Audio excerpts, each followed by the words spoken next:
Alors, Bezrat Hashem, la Gemara de ce matin, la Gemara Baba Metzia, la page 59b. Amar Rabbi Yochanan, Mishum Rabbi Shimon Bar Yochai, dit Rabbi Yochanan, au nom de Rabbi Shimon Bar Yochai. Noach lo la Adam, shiapil atzmo le kivshana esh, ve'al yalbin pene chavero barabim. Il vaut mieux 2 fois sauter dans le feu et de ne pas embarrasser quelqu'un en public. Menalan, d'où ce qu'en prend cette halakha, mitamar. Tamar, alors c'est quoi l'histoire de Tamar? Tamar est la belle-fille de Yehuda. Tamar, Yehuda plutôt, il a 3 enfants. Onan et Shelah. Tamar est mariée à l'aîné, il décède. Alors Yehuda demande à Tamar, à son 2e fils, Onan, de se marier avec Tamar. Il se marie, lui aussi il décède. Alors là, elle veut se marier avec le 3e, et Yehuda lui dit, écoute, le 3e est encore jeune. Va retourner chez tes parents, et quand c'est le moment, on va t'appeler. Et la Torah dit, et voilà que Shelah a grandi, il est déjà à l'âge de mariage, et elle voit que Yehuda n'a pas l'intention de lui donner Shelah comme mari. Qu'est-ce qu'elle fait? Elle se déguise, elle se met un voile, et s'assoit sur une intersection de chemin. Et là, Yehuda il passe, et il voit la femme, il ne sait pas que c'est sa belle-fille, il veut être avec elle, alors elle lui dit, tu me donnes un gage. Est-ce que tu as quelque chose à me donner? Il dit, je te donne un gage pour voir que c'est vraiment sérieux. Alors c'est quoi le gage qu'il lui a donné? Il lui a donné une bague, il lui a donné son bâton et une cape. Après elle a disparu. 3 mois plus tard, on vient dire à Yehuda, tu sais, mais ta belle-fille est enceinte. Il dit, enceinte? Elle n'est même pas mariée. Ça veut dire qu'elle a commis un acte d'adultère. À l'époque, ils étaient très, très sévères pour les actes d'adultère.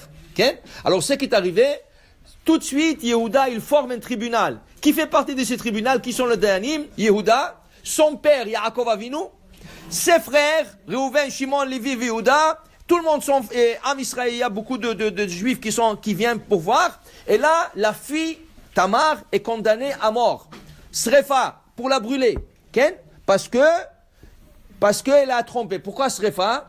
Parce que c'est une fille de Cohen. Son arrière-grand-père, c'est Shem, fils de Noach, qui était un Cohen.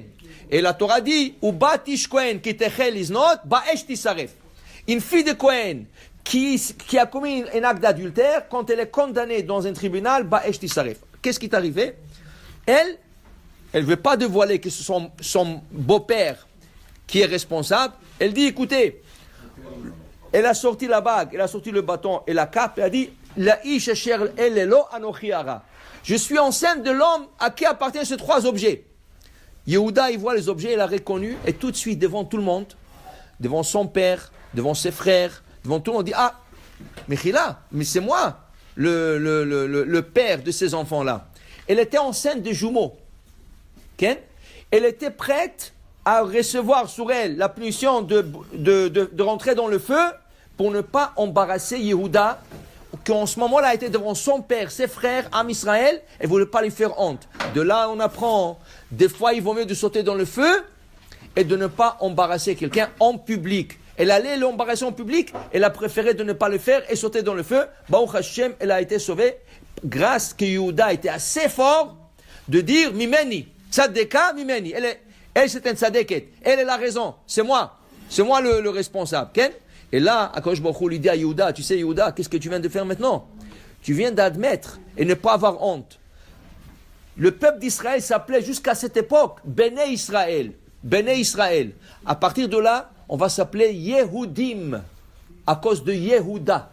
Pourquoi? Un juif, il est prêt à admettre ses fautes.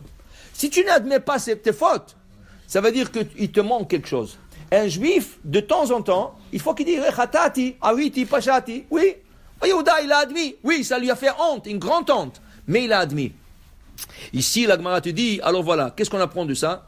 De ne pas faire honte à quelqu'un en public. Continue la Gemara. Et la Gemara nous enseigne. Il dit la Gemara, l'otonu ishetamito, faites attention de ne pas abuser de paroles de quelqu'un. De qui on parle? Amarav, leolam yadam zahir beonat ishto. On parle de ta femme. La femme fait attention de ne pas l'abuser de parole. Pourquoi? Il dit, mitor shedim'ata metsuya, ona'ata kirova. La femme, ses larmes, elles coulent vite.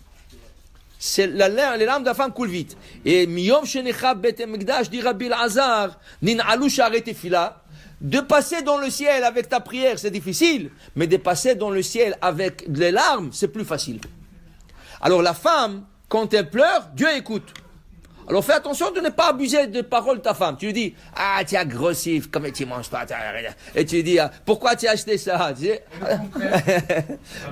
on va arriver au contraire. Alors ici, il dit que la leçon aujourd'hui, c'est respecter sa femme. Okay? Après, il dit ici la Gemara, que si une personne, Ken, il doit consulter de temps en temps sa femme, bemil et de alma, des choses banales, pas toujours écouter la femme. Si ta femme te dit, hey, il faut qu'on change la maison, quelque chose de plus grand, il faut qu'on change la voiture, il faut qu'on achète ça, il faut qu'on voyage, il dit, oh, madame, attention, prends, réfléchis un peu. Tu n'es pas obligé de l'écouter. Ah, elle va se mettre à pleurer, qu'elle pleure. C'est pas parce que elle pleure chaque fois. Il faut que ce soit des choses valables. Il ne faut pas l'abuser de paroles. Mais si elle te pleure pour changer la maison, qu'elle pleure. C'est pas la fin du monde. Okay? Mais il te dit ici, Bemili de Beta. Quand il s'agit de la maison, gérer la maison, écoute ta femme. D'où on apprend ça de Sarah et Abraham.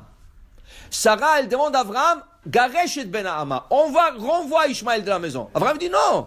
Comment je vais le renvoyer? Je peux pas, c'est mon fils et tout ça. Il dit Garesh. Viens Hachem. Qu'est-ce qu'il dit Abraham?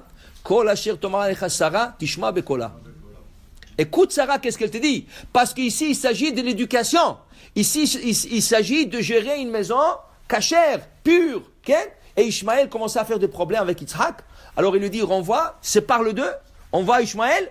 Hachem dit, écoute Sarah. La Gemara conclut, et la Gemara dit, à tout jamais, il faut faire attention au kavod de sa femme. La beracha dans une maison, c'est la femme. Ken? C'est la femme qui met la bracha à la maison. Et il dit ici, comme il a dit, Avram Avram est devenu très riche. Au début, Avram n'avait pas de moyens. Rashi nous dit, au début, quand Avram est arrivé de Haran à Canaan, et il a dû descendre en Égypte, il n'avait même pas à payer le motel où il restait. Il prenait crédit, il faisait crédit. Quand il est descendu en Égypte, et Sarah était prise, et le pharaon, le lendemain, l'a renvoyé, il lui a donné tellement de l'argent vers Abraham, Kaved Bamikna. Il était riche, il était très très riche. Grâce à qui? Grâce à Sarah. C'est pour ça que la bracha vient de la femme. Va'ainu damarlu Rava, l'ebne Mechoza. C'est ainsi qu'a enseigné Rava aux gens de la ville de Mechoza. Faites attention et respectez vos femmes afin que vous deveniez riches. Tu veux devenir riche? Il n'y a pas une ségoula. La meilleure ségoula, c'est respecter sa femme. Tu respectes ta femme, tu as la richesse. Baruch Adonai le'olam. Amen ve amen.